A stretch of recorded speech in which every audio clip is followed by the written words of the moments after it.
Hey guys, it's Melanie. Welcome back, or welcome if you are new. I hope you're having a fantastic day. In this video, I want to take you guys through another formal in-depth candle review, and the fragrance we're discussing today is Kringle Reserve Lemon Splash. Yesterday I shared my review of the Kringle Reserve Minty Melon. Lemon Splash and Minty Melon were a part of the latest release from the Kringle Reserve line. If you missed that review of Minty Melon, you should definitely check it out because, listen, that's an amazing fragrance. And I definitely want more of that one, especially for this coming summer. If you are a big fan of a sweet, juicy watermelon with the perfect amount of sweet mint, you're gonna need to check that one out. It is, I'm telling you, it is so good. Now, Lemon Splash is actually quite good as well, but this one has not been behaving quite as well as the other candles from the collection. So I will say she has corrected her behavior, but she has given me some problems. So when we get to the overall burn quality, we're gonna have some things to discuss. But first, let's go through the usual rigmarole here. So as always, I will have this one linked at the very top of the description box. If you'd like to purchase this one, have at it. I will also put my discount code Melanie15 down there. That'll save you at least 15% off of your purchase at Kringle if you don't have any rewards to use or anything like that. So let's go ahead and dig in with the scent story and the fragrance notes. I'll tell you what I smell. We'll get into the strength and the throw, and then of course we'll discuss the burn issues with this one. All right, let me pull up the scent description. Lemon Splash, the bright, uplifting aroma of juicy Meyer lemon swirled with icy aldehydes, simmering citrus, sorry, not simmering, shimmering. Those are two different things. This is shimmering citrus, and grated lemon peel sweetened with pure cane sugar. The top notes are lemon and citrus zest. The mid notes are sparkling aldehydes and citrus. And at the base, we have green and sugar. So when I first saw the scent description and the fragrance notes, I almost expected this to just smell like a lemonade, essentially. Like, these notes really made me think that this is going to smell like a tall glass of sweet, lemony summertime lemonade. Like that, I expected this to smell like lemonade. Now, it does not. It's not just a lemonade fragrance. I will say the sugar that is mentioned here at the base is, it's there. There is a little bit of sweetness to this lemon, but it does not go lemonade. I will tell you that. I was also afraid that this one could potentially maybe also smell like a lemon cleaner type product. There are obviously a lot of cleaning products out there that use lemon as their scent base because that is considered a fresh type of fragrance. It's usually a renewing type of fragrance. Just, you know, gives you some clean vibes, that's for sure. And it's not quite a cleaner lemon either. It's so interesting because it really kind of falls between a lemonade and a like really fresh, like lemon cleaner type product. So I will say there is a nice amount of sweet lemon juiciness here, but it's not a ton of sweetness. So it's like a lemonade that you kind of think to yourself like, oh, I wish this had just a little bit more sugar in it. Like it would improve the flavor of that lemonade and make it maybe not quite so tart. That's what I feel like this one is giving me. So I will also admit that there is just a slight touch of green here. Now, it's not a grassy green type of fragrance. It's more of a leafy green type of fragrance that you're getting here, but it's not crazy prominent either. So there's just that little bit of a hint.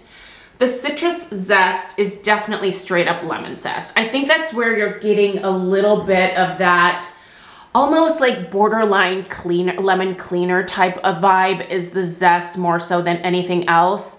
The zest really doesn't usually smell very sweet to my nose. Sometimes when I cut open, especially a Meyer lemon, which is what is referenced here, I definitely smell like the sweetness within that lemon. I don't actually think this one is as much Meyer lemon as it is just a regular traditional, like straight up lemon, if you will. Like, I think Meyer lemons are typically a little bit sweeter than what I'm getting here. I love me a Meyer lemon, but I don't think that's what this is. It's just more of just a regular straightforward lemon with a little sprinkling of sugar. It could use some more. I think with that little bit of extra sugar, it would give off more of a lemonade vibe, however, which might not be what they were going for here. So, do I still like the scent regardless of this not being overly sweet? I have appreciated the fragrance. I think I personally prefer lemon a little bit more, but I do appreciate this for what it is. I, however, don't want to put out a perception that this is an overly sweet lemon scent, because I think those people that are looking for a lot of sweetness here aren't necessarily going to find it, despite the fact that there is literally sugar listed in the base notes. It's a nominal amount of sugar. So as long as you're good with that, you might really enjoy this one. I actually think this would make a great kitchen fragrance. I think this would actually also make a great bathroom fragrance. I do think the citrus that is in here is strong enough to help kind of cut the smell of certain things that you might cook in your kitchen. So for example, if you're cooking fish, I think this particular lemon could probably be strong enough to kind of cut through that fishy smell that you are getting from, you know, just using your kitchen for what it's intended for, which is cooking various things. But I am not a big fan of cooking, you know, scents lingering in the air myself. So a scent like this is perfect for the kitchen. And this is honestly where I have kept this candle for the most part, is I've tried to keep it around the kitchen so that at the end of each dinner prep, I can just light this up and it kind of helps to clean the air just a little bit. So next, let's go ahead and discuss the strength and the throw. This is one where it was a little bit stronger for the first few initial burns, and then it kind of leveled out a little bit more. This one did start at just about an 8 in terms of strength and throw, but now that I am definitely just past the halfway point with this one, I will say it has settled at more of a solid 7 in terms of strength, and probably somewhere around a 7 in terms of throw as well. So it still absolutely fills the immediate area where I'm burning it, which for me, like I said, for the most part has been around the kitchen area.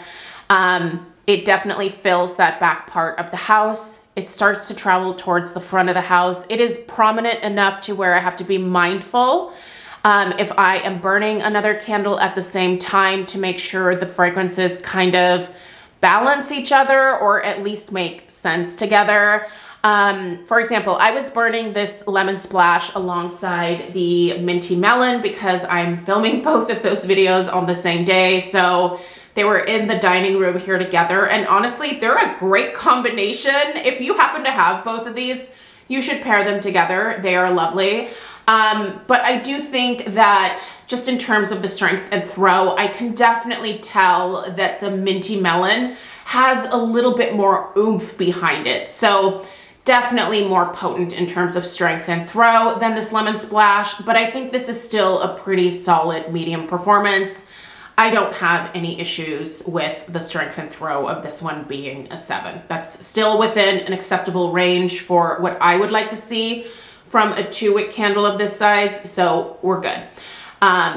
let's talk about the burn issues, because this one has definitely been a little tricky. Now, I received a random message from my friend Drew asking me if I was having any problems with my Lemon Splash wicks, and I was like, no, not really. So I continued to burn it, and then a couple burns later, I was like, okay, this is what Drew was talking about.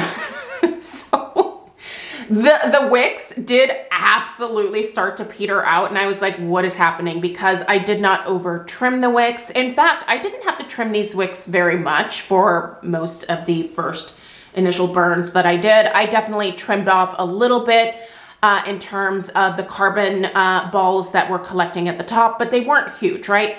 Some Kringle candles get massive mushroom tops, and some just get these little nubs that you kind of have to knock off before you go in with your subsequent burns. So that's mostly what I was dealing with. So I didn't like over trim my wicks at all. But yeah, they just were like, sorry, we're gonna peace out. They got so small. So I decided to go ahead and remove some of the wax, and then this one started to correct itself. So the wicks were good for a subsequent couple burns, and then it started to do it again, where the wicks just, I don't know, I feel like they kind of started eating themselves. I don't know how to put it, but just getting into that like severe puny wick territory, which sometimes can be the death of a candle. So I decided to one more time take out just a little bit of the wax, not a lot of it, just a little bit.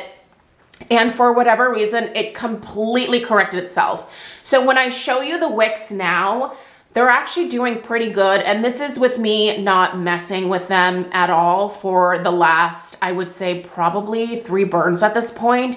Each time that I've had this candle lit, it has been at minimum 4 hours, but sometimes as long as 6 hours. Now, it could have been burning the candle beyond that 4 hours that maybe caused the wick issues, although I will say that has not been a problem in the past. So usually I will burn my Kringle candles for more than 4 hours at a time. I know that I always kind of harp on following the directions, but I just haven't had that many issues with the Kringles. So the soy formulation just seems to burn incredibly well. Let's go ahead and take a look at that overhead shot here so that you guys can see where I'm at. You can see that I am past the halfway point, and those flames, at least as of right now, are nice and tall. Sorry, I'm trying to get the camera to focus here on them, but I'm not sure it's gonna do it, sorry. Ooh, but you can tell those are nice, strong flames as of right now. And all I did before lighting this candle was just trim off, like I said, that very, very, you see those tiny little nubs? You can kind of see them as the candle flickers a little bit. So I just knocked those off, and that's it. And yeah, so for what it's worth, that has been my experience. So like Drew, I also had this one kind of mess with me for a little bit, but ultimately it seems to be doing okay now.